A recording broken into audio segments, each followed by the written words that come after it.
You're listening to the Cyberwire Network, powered by N2K.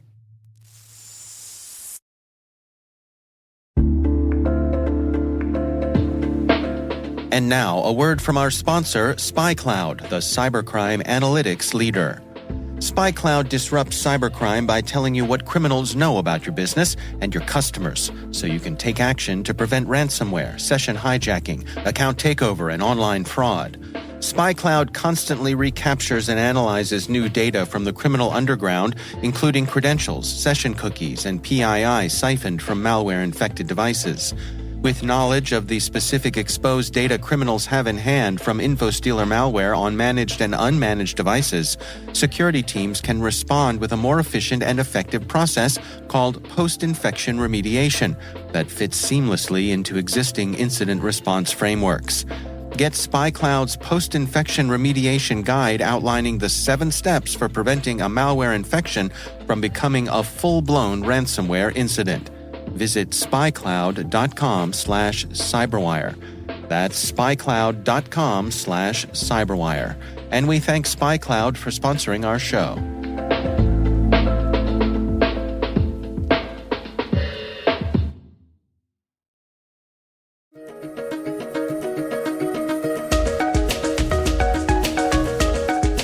Hello, everyone, and welcome to the CyberWire's Research Saturday. I'm Dave Bittner, and this is our weekly conversation with researchers and analysts tracking down the threats and vulnerabilities, solving some of the hard problems, and protecting ourselves in a rapidly evolving cyberspace. Thanks for joining us.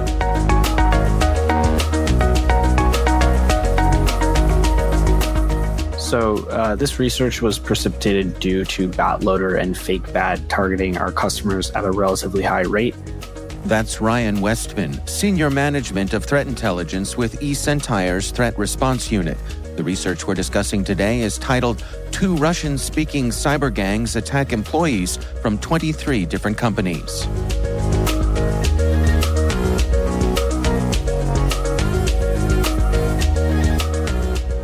This past year, we detected and shut down cyber attacks launched at 23 of our customers by the 2 competing hacker groups.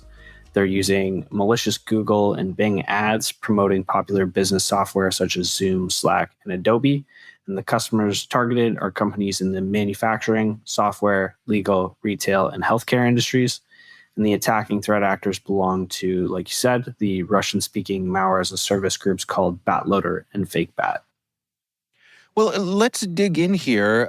First of all, how did your customers find themselves in the crosshairs here of these groups? Is there any common thread that made them attractive? The operators are creating Google and Bing ads and websites that mimic legitimate software websites to lure employees to download what they believe is the business software they are seeking. In reality, they're downloading a very stealthy and capable malware loader. The BatLoader and FakeBat operators specialize in infecting corporate employees with whatever malware their customer chooses. BatLoader attacks have led to companies being infected with the Royal ransomware, Gozi banking Trojan, and they will harvest credentials and also use remote access Trojans. Both of the operations are competing to capture more of the malware-as-a-service market, and they've actually developed a business formula working closely with their customers to create somewhat of a seamless end-to-end malware delivery. Well, let's address each of them individually here. I mean, what can you tell us about BatLoader and FakeBat? What do they have in common, and where do they diverge? Sure. So some of the BatLoader versions use PyArmor to obfuscate their scripts, making it challenging for analysts to deobfuscate. BatLoader also claims to provide their own proxies, domains, and servers, as well as cryptors for payloads. And then both FakeBat and BatLoader offer their loaders in the form of MSIX. In the most recent updates of FakeBat and BatLoader as of December, when a user visits a malicious landing page and clicks on a link to download fake software, they'll immediately receive an app installer prompt to install the fake software. And as a result, the MSIX file is never downloaded and written to disk, effectively bypassing Smart Screen. BatLoader is the originator of this particular strain of malware. They share highly similar functionalities, But FakeBat entered the market approximately 7 months after BatLoader. So the way we believe that the FakeBat operator was able to get a sample was they were a customer of the BatLoader group prior to launching their own version described as FakeBat. Mm. So just to be clear here, these names, BatLoader and FakeBat, are these names that you all have assigned to them? Or is this how they refer to themselves? So BatLoader, I believe, was first identified by Mandiant in a 2020 report. FakeBat is a name that has been going around in the InfoSec Twitter, and so we've decided to use that as the distinguishing piece as well. I see. Can you give us some details on exactly how they set the lure here? I mean, folks, is this a matter of folks hunting around for business software online, doing something like a Google search? Exactly. Yeah, and I mean, one of the challenges here is that oftentimes the individuals running those types of searches just aren't really savvy to these kinds of risks. One of the things that we've been recommending for folks is that you update your user awareness training to include risks associated to drive-by downloads, and teach them to be wary of fake Google and Bing ads promoting popular software, and really learn how to recognize potentially dangerous websites. And that can be as simple as encouraging them to be cautious when clicking on links or downloading files from unknown sources. How do these actors seem to be evading antivirus software and those sorts of things? Yep.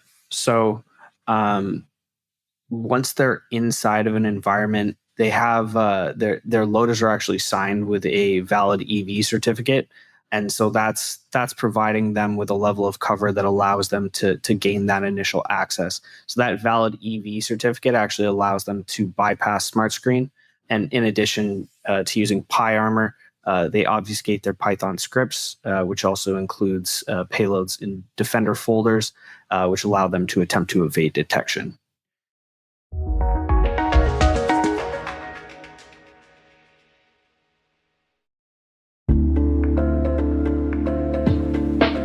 Hey everybody, I want to take a few minutes here and talk about our sponsor, Splunk. You know, you need to keep operations humming around the clock, but potential disruptions are everywhere. Splunk helps you predict problems and find and fix issues fast, so you can reduce risk and ditch downtime. The world's largest enterprises rely on Splunk's unified security and observability platform to become more efficient, resilient, and innovative. With Splunk, you can react quickly, evolve faster, and be ready for anything. Stay ahead of disruptions. Learn more at splunk.com/resilience.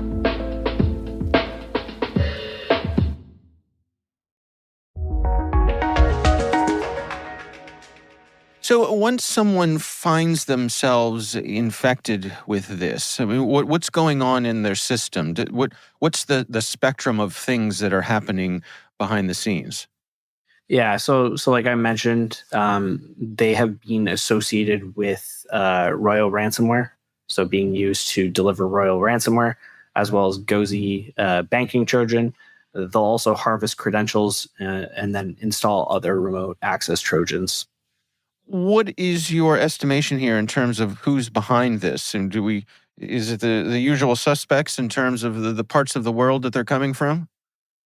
Yeah, that's what we believe. As I mentioned at the beginning, they are Russian-speaking Malware-as-a-Service groups. So I'll leave the listener to make a decision as to where that might lead them to believe they're located. Yeah. You mentioned that more than a handful of your customers had been hit by these groups. What is your sense for, beyond your reach, how widespread these campaigns may be? Well, I think they're particularly effective, which is why we've seen it targeting our customer base at such a high frequency, as well as other open source reporting that would indicate to me that they are fairly effective at what they do. What are your recommendations then? I mean, for folks to best protect themselves against this, what are your tips? Yeah, for sure. So, I mean, as I mentioned, the user awareness training, so updating user awareness training with respect to drive-by downloads, teach them to be wary of fake Google and Bing ads promoting popular software, and learn how to recognize potentially dangerous websites, as well as encouraging folks to be cautious when clicking on links or downloading files from unknown sources.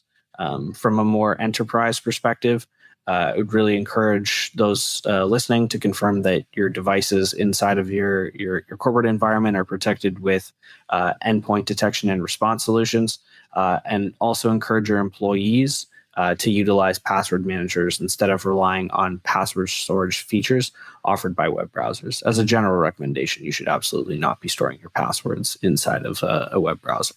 Yeah. What is your estimation of the sophistication of these operators? I mean, the folks who are actually supplying BatLoader and FakeBat, how are you impressed by the capabilities they've baked in here? Well, I mean, I think I would look at what it would cost as an individual to purchase these tools as an indicator of their successful but also effectiveness. So, in July of 2023, BatLoader actually introduced a $5,000 monthly package, which consisted of a bot, which would include a hidden VNC, as well as support for web injects, a stealer from all popular browsers, which included Chrome, Firefox, and Edge, a form grabber, and an embedded loader. In September of 2023, the BatLoader operators actually also began offering an additional payment model that required the prospective client to transfer $3,000 one time through the guarantor of the forum in which the operators and the clients are doing business. And so that one-time payment of $3,000 was to demonstrate that the client was serious about doing business. And then once the money was deposited, a profit-sharing agreement was negotiated privately between the BatLoader operators and the client. So that's with respect to BatLoader. The operators behind FakeBat are offering the loader for a month for the following. Basically, an unsigned MSI loader rents for $25,000 per month, or a signed MSIX loader runs for $4,000 a month. So that kind of gives you an idea of the sophistication. If the client is also looking for additional services with respect to FakeBat, such as making sure the payloads match the malvertising theme they're running, that they're using to lure the victims, that will actually cost extra. So FakeBat states that the additional services, including payload delivery, are negotiable for a minimum of $3,000 on top of the cost of the loader. So I suppose the notion here is that if you're a customer who's playing the game at this level with things that cost what they do here, this isn't just a casual thing that you're doing in your spare time. Exactly. Yeah. Yeah. I'm curious, from an incident response point of view, you mentioned that you've dealt with this with several of the companies you help protect. I mean, without getting into any of the specifics of those organizations, when you're dealing with something like this, what sort of things go into an incident response process? Yeah, for sure. So, I mean, one of the things that we're looking for is atomic indicators that are associated with previous incidents where we've observed BatLoader. So we're using those to conduct threat hunts across the environment. And then in addition to that, some of the things that I've mentioned with respect to how they actually get into the organization or how they actually get into the environment, we're looking for those indicators. So talking about, a PyArmor to obfuscate Python scripts, and looking for payloads in Defender folders that are attempting to evade our detection. So those are some of the places that we would start.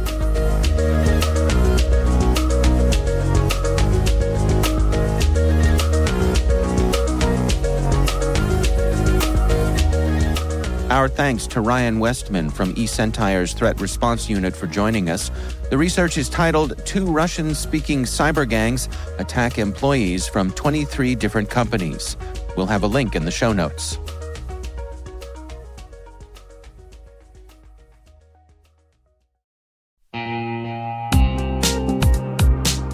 And now, a word from our sponsor, the Johns Hopkins University Information Security Institute. is currently seeking qualified applicants for its innovative Master of Science in Security Informatics degree program. Study alongside world-class interdisciplinary experts and gain unparalleled educational, research, and professional experience in information security and assurance.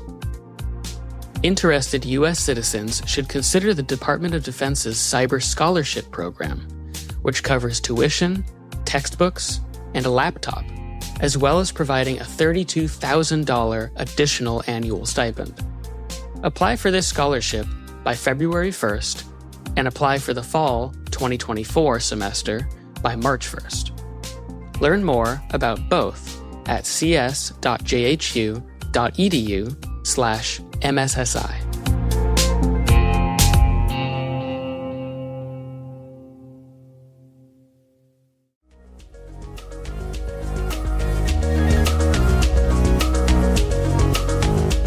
The CyberWire Research Saturday podcast is a production of N2K Networks. N2K Strategic Workforce Intelligence optimizes the value of your biggest investment, your people. We make you smarter about your team while making your team smarter. Learn more at n2k.com. This episode was produced by Liz Stokes. Our mixer is Elliot Peltzman. Our executive producers are Jennifer Iben and Brandon Karpf. Our executive editor is Peter Kilpie, and I'm Dave Bittner. Thanks for listening.